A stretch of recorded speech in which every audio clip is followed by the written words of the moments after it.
Welcome back to the Tidy Mag. This is Mike coming at you with this. Is it a G.I. Joe Monday on a Thursday? Well, I'm going to talk about these reveals. I mean, we already sort of knew about most of it that was coming, but now we get to see the actual digital renders, so this is going to be a lot of fun, and there's going to be some question mark about who is that up there? Who's the Western guy? Is it Wild Bill? Is it some of the other ideas that are out there? And yeah, you're not going to see this from any other G.I. Joe YouTuber. This is a Super 7 figure. It's shiny. I'm going to tell you why that matters coming up.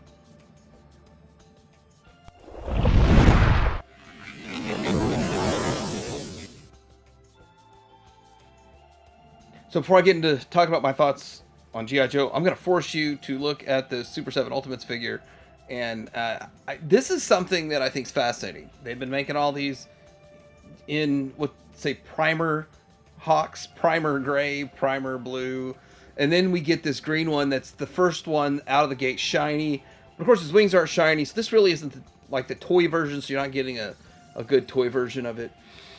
But the fact they make it shiny makes me think we might not get a vac metal version of this guy, which we kind of need a vac metal version of this guy. Anyhow, this stuff's shipping now. This picture is via Playtime Returns. Playtime Returns, and he was the first person to review the Silverhawks Ultimates.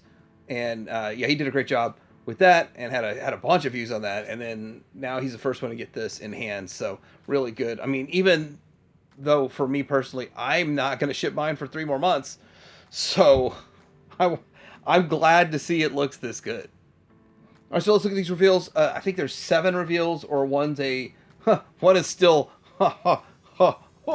classified. But let's get into the first one here. So it's Airtight. And it's funny too because they do actually have little descriptions for each one. So I'll have to read that. Airtight. The Joe's iconic CBR specialist has entered the field. Mask up. Mask up, meaning that you'll be able to take his helmet off and see what his face looks like. And some people are kind of like, that's a good thing because they remember it from the show, and other people just don't care. For me personally, I like that it looks super retro and classic. The only downside to it looking super retro and clean and classic, and let's just say perfect right out the gate, is the fact we probably won't get a retro version of this on a retro card, which is my favorite part of G.I. Joe Classified, are the retro cards. If I ever dump the Classified line, I would probably still keep the retro card back figures. Yeah, Airtight looking good, and with that, very classic. Then we get into the Hydroviper, which I probably have a little more to say about this. Is Cobra's elite underwater nightmare emerges from the deep. Now, I remember I had this as a kid. I liked it. As in, like Airtight, I might have had it, but I just don't remember. It wasn't one of my favorites. This one, though, looks really good. And very classic. A little bit of modernization to it. Not a whole lot. And it just feels just like a bigger version of the vintage toy. Except I do like the mask looking even more ominous. Yeah, more ominous. The fins look fine. Yeah, there's a left and a right. Put an L and an R on there because they do look the same, but they're slightly different to fit the curvature of the foot, because the foot curves because it's ergonomically correct. Is that how you say it? And he's got his whatever, his Stingray, Manta Ray going on there. Of course, we had that back in the day. It was a big part of the figure. I don't even think they're counting this as a deluxe, because I mean that's just a little piece of plastic. I don't think it is articulated or anything.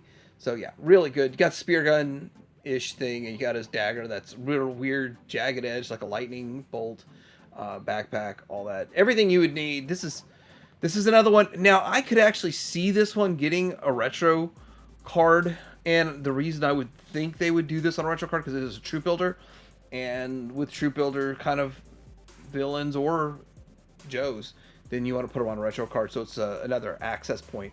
And then just brighten up the color scheme. That's the only thing I would like it brightened up, but I still think it looks great. I think it looks fantastic. By the way, the other Classified I'm looking forward to the most is Night Viper, not a Viper. All right, so this one is Cobra Overkill. This is a Gen 3 bat, so it's the version V3, version 3. Prototype turned into a battlefield commander, ready to absolutely ruin the Joe's day. Now I do have this vintage figure, and if you look, he's got some accessories. So the vintage figure, the thing was you would pop his hand off and you could pop on other accessories. His backpack, actually, you could, I think his backpack's where you clipped in his extra accessories. But he's got this giant gun here. I'll have to go get mine out. I know his chest opens to reveal a chest gun. But this does really it feels right in line with exactly what Cobra Overkill was. The Bat Squadron leader is kind of the thought process there. But it'll be interesting to see how this works with the whole hand thing. I think the wrist thing he has there is less of a hand attachment as more like a cuff that you'd slide over. You pop the hand off, slide it over the wrist, and then put the hand back on. That's what it looks like to me there. But the other ones do look like they literally are, you just replace the hand. I mean, that's always what you do with bats is, replace the hand with the weapon. But this takes it to a little bit different level, and it looks good. And yeah, I love me some neon. I mean, it needs to be true blue to the real American hero, and it is. I do wonder, though, with this, will they do repaints? Because I think there was a 2002 version that was blue or something. I don't have all the details on that. I could go look them up, but I didn't. But I still think this looks great, and it works.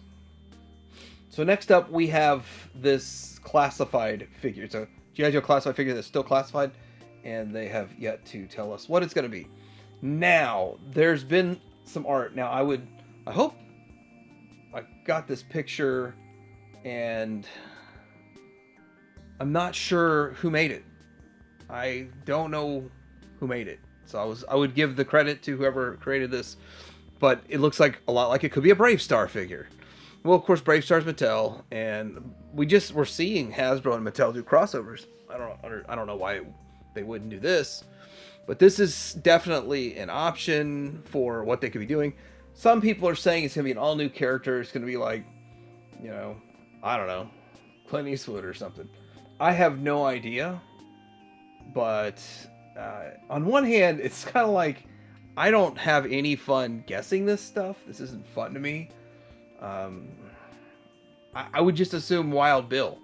So I was thinking Wild Bill for obvious reasons, because it looks like a Wild Bill. But then there's one more thing, and you could also say, well, why doesn't Hasbro blend its own properties? And well, they already have G.I. Joe crossover and Cops and Crooks.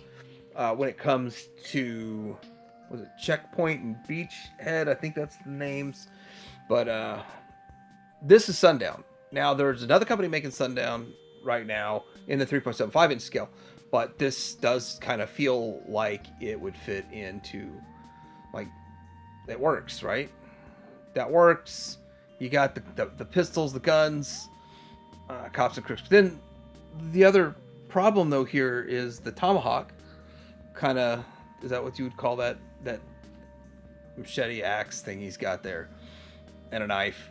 It just feels like it's more of a Brave Star figure than Sundown, but I guess we'll find out eventually, right? June. Next up, we got the Red Dog and Taurus, and those are the Sergeant Slaughter's Renegades. And the thing is that they look good. They look like I remember from the vintage, the ARH. I have those. Of course, way more accessories. So each one of these in the vintage line came with a backpack and a gun. So you're going to have the backpack and probably a similar gun to what they had back in the day. But then you've got some of these other accessories that we saw in the 87 movie, and with that, that's good. That's pretty much what you would expect with these. Probably a $60 2-pack like the Slaughter and the first one that came out. And so this is pretty much what you'd expect. Finish the team. I will say this, though. If you look at vintage collectors and what they're willing to pay for a Cobra Law team, those three, versus the 3-pack of these in the vintage. These are like a third of the price. And just looking at that, I know they produce them probably in the same quantities. I would assume this is going to be a third of the demand and hype for these guys. But still, they look good, and I think they did a great job with them. And just go in all the accessories, the knives, the dagger, and the baton, the sort of a wooden bat baton that he took a bite out of. I mean, I guess you could say that's what those are, but pretty good accessories, pretty good set. I don't know if I'm in on it or not. Then we get Zanya and the Dreadnought Chameleon, which is the Swamps gear, and the Dreadnoughts hit the swamps, bringing chaos and bad intentions. This is, well, first of all, it's a Dreadnought. Second of all, it's one of those Dreadnoughts that got a later release, and it wasn't in the vintage line, and so introducing this new character that was, it's still a character that's been around for like 13, 15 years, something like that, but still not vintage. It's cool to have another Dreadnought, and that's all I really got to say. She looks good. If you want the Swamps gear, you're going to have to buy her. But I think just the fact that any Dreadnought in the history and the lore of Dreadnoughts that they make is going to sell, just because Dreadnoughts are cool. I'm just shocked we get her before Zanzibar, but on the other hand, if we already got Zanzibar, a lot of people would be like, oh, well, I'm pretty much checked off all my checklist. Well, we still have Zanzibar, and then we also have, was it Thrasher, the driver of the Thunder Machine? So, I mean, we still have several Dreadnoughts that were in the vintage line that need to get made. Swamps gear itself looks pretty good. The problem with the vintage one was it was all just pretty much mostly one color. I mean, they had a couple of color breakups, but this is more realistic to what a Swamps gear. The engine's gonna be silver and chrome. It's not gonna be green or black. So that makes sense. So, I mean, I'm looking at it, and I'm like, at first I was stunned. I'm like, this just didn't look like I expected it to. And then now that I look at it a little bit more, I was like, it makes a little bit more sense. So I'm okay with it. I mean, I'm the purist. I want it to be like basically the vintage upscaled, which a lot of classified collectors hate me. So that's, sorry, I'm not going to change, but that's what I like. But I'm accepting of this because I understand that it needs to be a little bit more real world, and there it is. Now we got Zartan, and I do believe it's a V2 Zartan. And we've got him with the Ninja Force look, and the Dreadnought leader returns for the Covert Ops. So Covert Ops, because nothing says stealth like an orange mohawk and neon green pants. Which really, in this render, the pants aren't really neon green. Like, it's kind of muted, which I think is going to be better for most classified collectors. I want it full-on neon. Full-on neon is what I would want to match the 90s one. But at the same time, I still think it looks great. And, you know, I'm really big into Mad Max. And I've got all the Mad Max figures that was made by N2 Toys in 2002. Or 98, 2002, somewhere in that time frame. But I will say that, like, this fits right in. This will work in a Mad Max display. But it'll also work in your Dreadnoughts display. And also, I understand any version of Zartan is actually creeping up in value. It'd be funny, because a lot of people will sleep on this until it creeps up in value. And so I'm definitely going to be in on this guy, because I'm in on every Dreadnought. So 2 Dreadnoughts in one, I guess, wave reveal. Alright, so what are my thoughts on this? I think it's solid. Like, there's really nothing to complain about here. Like, even if you're not going to be in on the Renegades, then just don't get them. But it's still good that they're making them.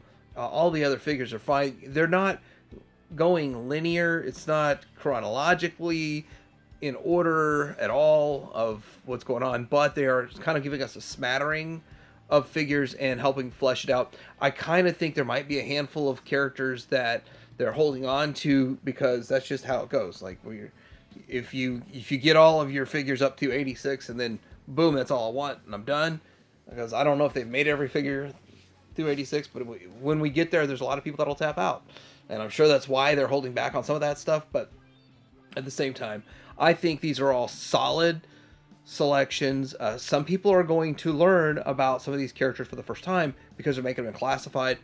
I do not like the shadow reveal. I mean, what do they think they are? Masterpiece, third party, from the 2014. That's the stuff they did back then.